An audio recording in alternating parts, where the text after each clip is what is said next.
Vida, prosperidade e saúde também. Bem-vindos ao meu canal Kemet e eu sou o Fred. Nesse canal eu falo sobre as minhas experiências com a espiritualidade.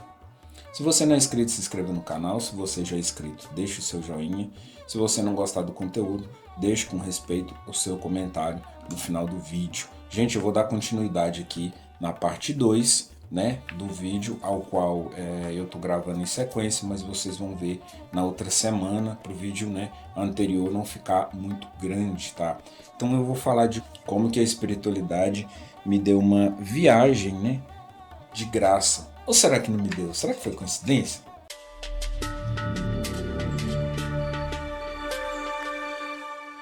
Gente, então eu vou trazer aqui para vocês aqui algumas fotos e vou falando um pouquinho, né, da continuidade. Se você não viu o vídeo anterior, recomendo a volta e assiste o vídeo anterior para você entender. E fui conhecer, dentre vários lugares, o único museu em que tinha uma múmia originária do Egito. Já vou contar para vocês a história dela. E entre outros, né, fui conhecer o Museu de Tutancâmon, mas sem demoras. Eu fui conhecer, né, no dia 23 de setembro, né, de 2023. E, como é que é o museu lá, cara? O museu é muito legal. É muito limpo, como vocês podem ver aqui. Deixa eu ver se consigo dar um zoom. As calçadas muito limpas ali, porque fica um lado de frente. O do Tutancâmon, né, fica aqui de frente. E aí a gente tem, desse lado de cá, a gente vai ter esses dois aqui que eu vou mostrar para vocês, que é a Alameda das Esfinges, que fica mais ou menos aqui à minha direita, e a gente tem aqui aonde eu tô, né, aqui às minhas costas, a gente tem um museu que tem a Tote-Meia, tá? Um negócio interessante é que, como eu fui com pouca grana, né, eu passei muita vontade, né? A gente tem aí os pratos de cobre, que são... eu achei que ficou muito bonito, cara. Eles têm o artesão que faz esse trabalho aqui tá de parabéns, porque é um trabalho muito bem feito. Ele tem os detalhes, né? Você vê os detalhes ali e tal. Então, assim, e é um valor que, lógico, é um valor caro, né? Dependendo da situação econômica da pessoa, mas é um valor, tá mais barato que comprar numa Etsy, por exemplo, né? Para quem não sabe, a Etsy é um site que vende produtos do Egito, tá?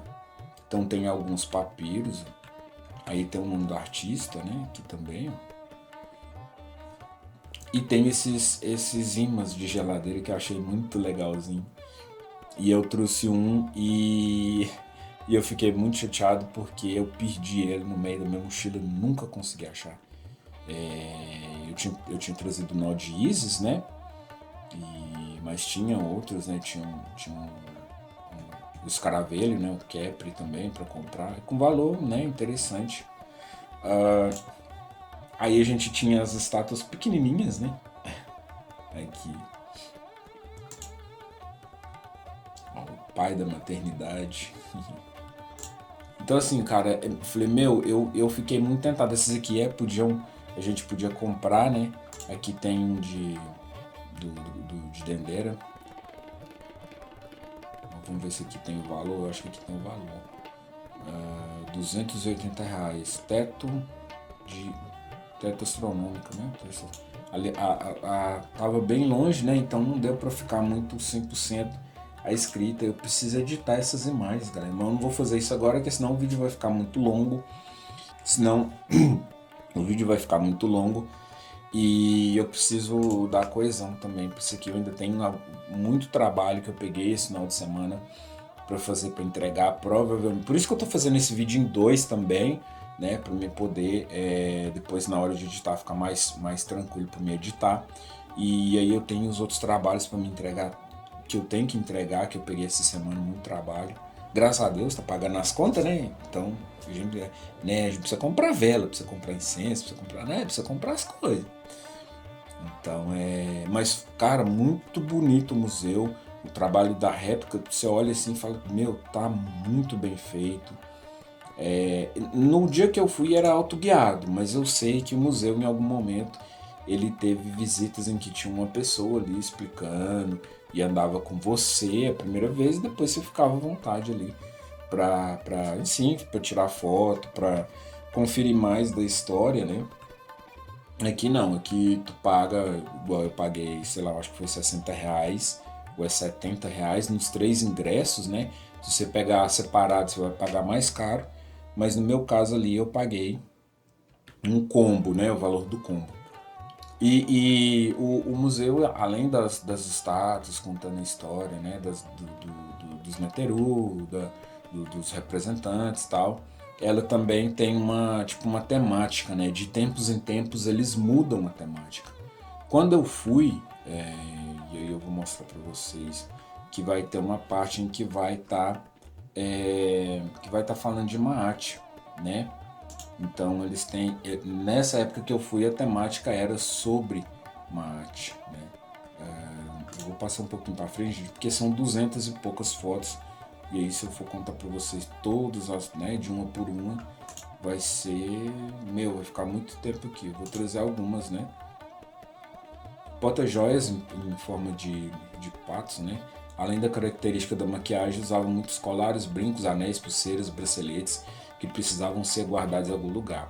Nota-se que esse pote não tem um formato funcional, porém, para os egípcios o objetivo não era esse, mas a beleza dele, né? Vários utensílios tinham a forma de animais ou plantas, como esses porta-joias em formato de ganso dourado. Então assim, cara, o trabalho ficou muito bonito, ficou bem legal mesmo. Aqui é um pente, cara.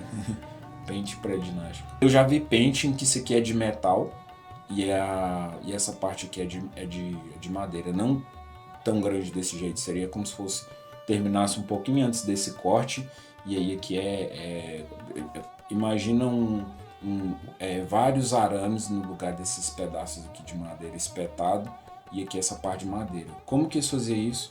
Eu tenho que perguntar.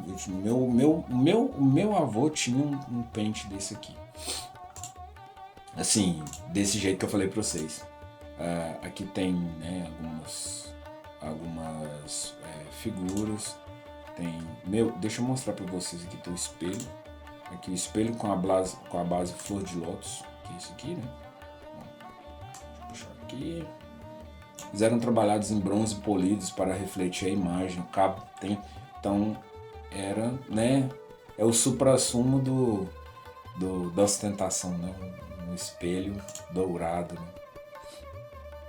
Tinha muita coisa, cara. Eu praticamente cataloguei mesmo o museu. Tirei foto do máximo de coisas que deu pra. Aqui é o prumo. Deu o máximo de coisas que deu pra tirar foto. Eu tirei foto, cara. Eu tirei foto de tudo. Pequena, grande, né? Só que era muito corrido, gente, porque, igual eu falei com vocês, mesmo eu indo eu fui 2 dias. Um dia eu nem levei o celular, porque eu precisava do celular para olhar a hora, eu precisava fazer uma ligação. Mas assim, eu não mexi em celular, eu fui pra ver as obras, eu fui pra contemplar o negócio, entendeu? Fui pra contemplar. Tinha uns pra vender desse tamanho aqui. Olha, bonito, cara, muito bonito. Aqui as representações, né? Aí se alguém souber hierógrafo, o que tá escrito aí? Olha. Então, tipo, não é que eles,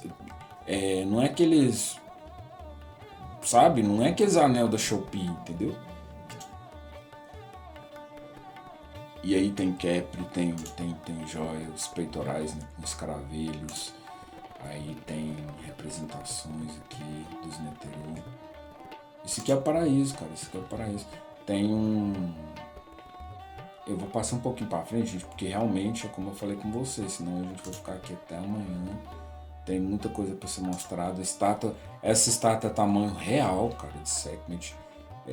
Quando eu olhei ela assim, eu falei, que gigante, o tamanho real mesmo, mais de 1,5 m. Eu certeza que tinha. E aí tem outros, né? Aqui, ó.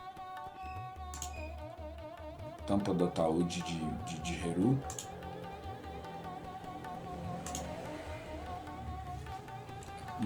Cara, tinha muita coisa. Eu quero falar um pouquinho sobre Maat aqui. Que a temática lá era sobre Maat, né? Então, tinha nessa lateral aqui à minha esquerda, tinha um telão, né, mostrando ali, contando um pouquinho da história de Mate, das 42 confissões negativas, contando um pouquinho da história como os egípcios se correlacionavam, né, com o conceito de Mate. E, cara, uma explicação muito legal, muito massa. Depois eu fui, né, passei pro outro lado de lá da avenida. Aí aqui já é deixa eu mostrar aqui. Aqui é uma da entrada, tem uma esfinge aqui, né? Aqui já tem outras representações, né? Um portal de Akhenaton, né? Contando um pouquinho da história dele e tal, bem legal. Aqui na minha lateral direita tinha uma entrada e na lateral esquerda tinha outra, como vocês podem ver a pessoa saindo aqui, né? Uma passagem, tipo uma passarela. Aqui é a esfinge, que dá, né? Que ela tá dando pra rua, etc e tal. Não sei por que eu fotografei ela assim. É por causa do espaço, na verdade. Porque minha câmera, ela não. Eu tava com uma lente que eu não conseguia fotografar de perto. Ela não ficava legal, ficava zoada. Alameda das Esfinges, né? Com um monte de esfinge aqui, tem a questão do ingresso, etc e tal. E aí aqui nessa parte virando, eu já vou mostrar pra vocês. Nessa parte virando aqui à esquerda aqui, ó, tem um espaço que eles fazem ali as cerimônias abertas ao público, né? Então você pega uma pedra na entrada e aí você fica segurando, depois eles vão contar um pouquinho da história, do museu, da irmandade deles, né? Da ruagem, a adaga. Ele não tem reputação, né, de ser um grande guerreiro. Embalsamadores colocaram 2 adagas cerimoniais entre os envoltórios de sua múmia. Ele estava na cinta dourada ao redor dos quadris dele. Talvez para ser usada no submundo para lutar contra as forças do caos. A lâmina foi feita em ouro, ambos os lados foram decorados com um motivo floral e com uma faixa em pedra semi-preciosa. Quanto à bainha, ambos os lados também foram decorados. Um lado apresenta lírios e um cachorro, enquanto o outro ostenta uma cena de caça com cachorros, leões e outros animais. Tem uns detalhes. É porque não dá para mostrar novamente, né? Minha fotografia é que é negócio, Havaianas e. Meu, imagina a Havaiana soltar um rolê desse aqui. Cara, ficaria muito velho. Gente, eu peço desculpa, tá? Infelizmente eu tô fazendo o máximo possível. Mas tem muita coisa. Eu vou acelerar um pouquinho para mostrar para vocês. O vídeo já tá ficando aí com 15 minutos. E tem muita coisa, cara. Aqui é uma parte que é porque é muito interessante, né, gente? Aí contando as histórias.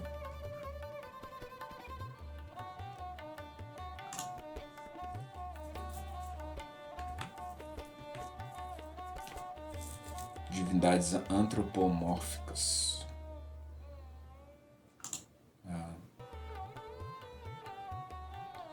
A mãe das contendas é uma linda estátua das deusas mais representativas do Antigo Egito, filho de Ra e mãe de Nefertum, Sekhmet. Ela é feita de madeira dourada que foi depois engessada. Sobre a cabeça da estátua havia um disco solar. O nariz é feito de vidro escuro e o nome está pintado em amarelo no pedestal preto envernizado. A figura de Sekhmet era associada a um leão devido aos seus instintos maternais e ao seu poder destrutivo. Olha que louco, né? É uma divindade de combate, Netcher, né? Relacionada a essa força, né? Mas é uma força maternal. E aí tem aquele negócio, né? Fala assim, fulano de tal fez igual a leoa, né? Defendeu o seu filho ali, sua filha igual uma leoa. O Horus, o ancião, né? A galera fala Horus o velho, né? Eu não consigo falar Horus o velho, eu falo Horus ancião também. Eu aprendi aqui a falar assim. Mas é só um detalhe. Cara, é muita coisa, gente, muita coisa. Essas barcas, cara, que parada. Meu, se você não for no Museu de Curitiba, vá, velho, vá. Vá, guarda uma grana, vá, pede os Neteru pra te abençoar, porque, meu, o negócio é lindo. É lindo, lindo, lindo, lindo. Esse ataúde aqui, cara, na hora que você vê ele em pé, vocês têm uma noção aqui do ataúde e você vê Deixa eu ver, eu acho que eu tenho até um pouquinho da história dele. Cara, meu, não tanto falar. A retirada da tampa desse caixão demorou meia hora. Aqui, gente, ó. O estudo foi conduzido durante janeiro e fevereiro por uma equipe de, de cientistas egípcios. A equipe incluía 4 radiologistas e tal. E aí ele vai contando a história aqui, cara. É bizarramente grande, cara. Isso aqui é nível. Eu acho que o arqueólogo que viu, que tirou essa tampa, né? Que, pô, o cara meia hora pra tirar uma tampa. Não tem. Não tem.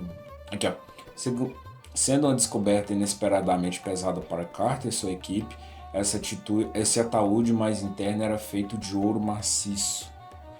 Novamente, assim como nos outros ataúdes, o rei está usando o tocado real, que ostenta à frente as deusas padroneiras do Alto e Baixo Egito. Ela está usando a barba divina Ele, né, está usando a barba divina e 2 ornamentos de contas de ouro. E fiança em volta do pescoço. Suas mãos estão segurando com firmeza o cetro em forma de gancho. Aqui ele tá. Porque eles fazem isso para pessoa que não. É a questão da Libra, né? Eles colocam em Libra ali, em relevo, para a pessoa poder ler ali e entender o que se passa. Mas é bonito, cara. Isso aqui é 40%, gente. A foto. É 40% do presencial. Aqui é um deitado. Esse aqui especial eu não consegui fotografar ele todo novamente por questão da minha lente. Você tem que subir numa escadinha na lateral assim para poder ver o ataúde. Aqui é a entrada, né? Lógico, da loja. As esfinges. As esfinges são dos 2 lados, tá? Mas, né? A entrada. Cara, é muito bonito isso aqui, velho. Muito bonito. Meu, imagina um encontro quemético aqui, velho.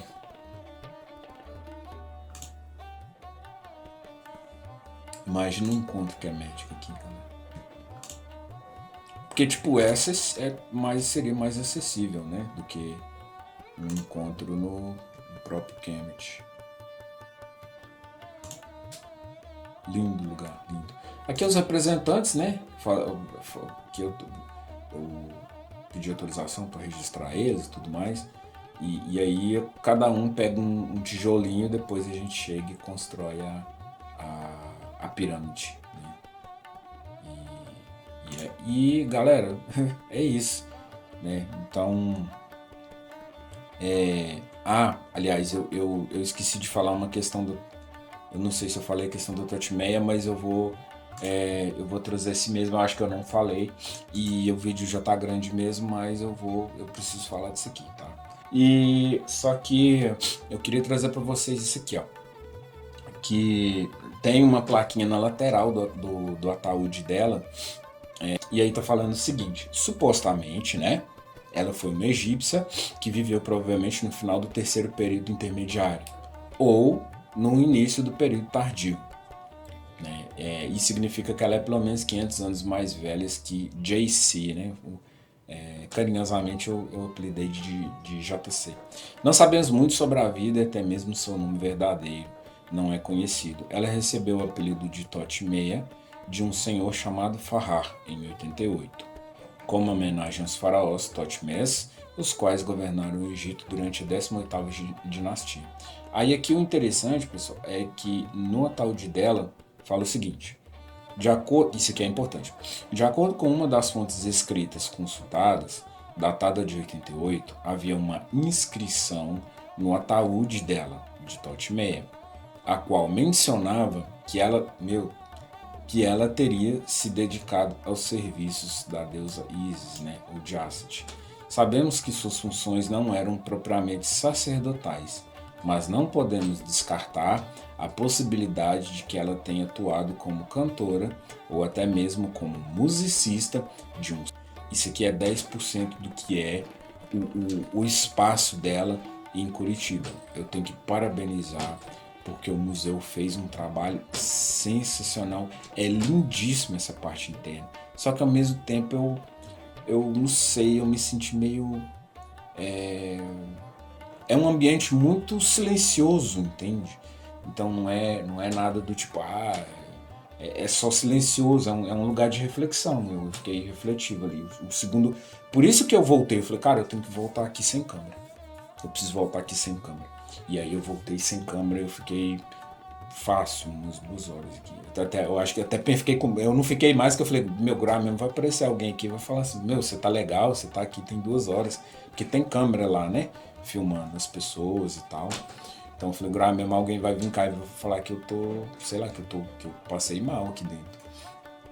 Mas então tem na plaquinha, na aba lateral, tem esse dizer aqui, falando da história dela, que ela pode ter sido, ela tem a possibilidade dela ter sido não uma sacerdotisa, mas uma devota, né, de Ácide. E aí lembra daquele negócio que eu falei no primeiro vídeo, que eu tava com devoção a Ácide, mas eu tava me sentindo desconectado, eu pedi intimidade.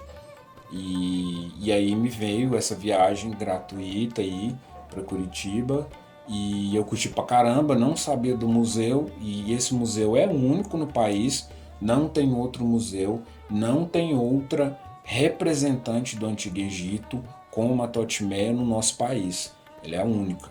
Então eu achei assim bem específico essa viagem, né? E com isso, né, cada um vai interpretar aí do jeito que achar que é interessante, né? Mas eu particularmente achei que essa aqui foi foi uma manifestação bonita, uma experiência muito bonita que eu tive. Estou aí compartilhando com vocês. As outras manifestações houve e tem até hoje, sim, mas assim, essa aqui eu achei ela grandiosa também, né? Porque foi uma coisa externa, não é uma pra, eu tô sentindo algo e comecei a chorar, isso aqui não tem nada a ver com isso, é uma coisa externa. Eu ganhei uma viagem de uma outra pessoa, né? E aí tudo foi acontecendo assim, natural, né, gente? Eu não tava esperando chegar e ter um museu egípcio, né? Porque o nosso país tem muito. Teve um que foi queimado, né? Então não estava esperando. Inclusive a história da Totimé é muito interessante, porque tem até uma questão aqui que fala de uma galera que ficava andando com ela pra cá pra lá. Deixa eu ver aqui, ó. Nessa época a Totimé era vista perambulando por Round Lake, pois garotos costumavam levá-la a passeio em carruagem. E aí aqui eu vou deixar uma reflexão aqui, vou concluir o vídeo, porque já está ficando muito grande, está começando a chover e eu tô com medo de cair internet com energia, com tudo, e aí eu me lasco. Então eu vou deixar a reflexão aqui, gente, até onde que a arqueologia é importante no sentido de questão do Tutankhamon, lá, né, que eles colocou, né, maldição, papapá, e deixa eu colocar aqui só para, porque, né, para quem não sabe, né, pode ter alguém aí que não, né, a maldição do Tutankhamon, a lenda que surgiu, né, da abertura da tumba dele e tal. Então até onde que é válido, né, até onde que é interessante aí essa questão da arqueologia, né. A gente tem muitos conhecimentos vieram disso, mas aonde que está o limite disso, né? No ano seguinte o museu foi fechado, o acervo foi desfeito e ela acabou em um celeiro sob a responsabilidade de um senhor chamado Guernsey. Então quer dizer, tem todo um rolê ali, e ela foi para um lugar, e ela foi para o outro, e os caras pensou que ela os meninos começaram a brincar pensando que ela é bebê reborn, tá ligado? E aí, né, depois ela veio pro Brasil, e aí aqui no Brasil eles aqui dando ventilador, quando eu fui já não tinha isso aqui, já era um ambiente mas ela já não tinha esse ventilador, era um ambiente né, um ambiente climatizado, bonitinho. Eles têm uma preservação, né, uma maior preservação possível dela. Mas é isso. Então fica a dúvida, né, até onde que é legal essa questão aí. Se não tivesse acontecido isso, eu provavelmente não tinha visto ela, provavelmente não teria visto essa questão aqui dela ser devota, da possibilidade, né, dela ser devota, e eu com certeza não teria tido essa experiência que eu tive, que foi bem legal, né. Mas eu tive essa experiência graças ao destino, talvez, a coincidências ou não sei, né? Cada um interpreta de um jeito aí. Gente, eu vou ficando por aqui, a gente se vê por aí. Vai, falou!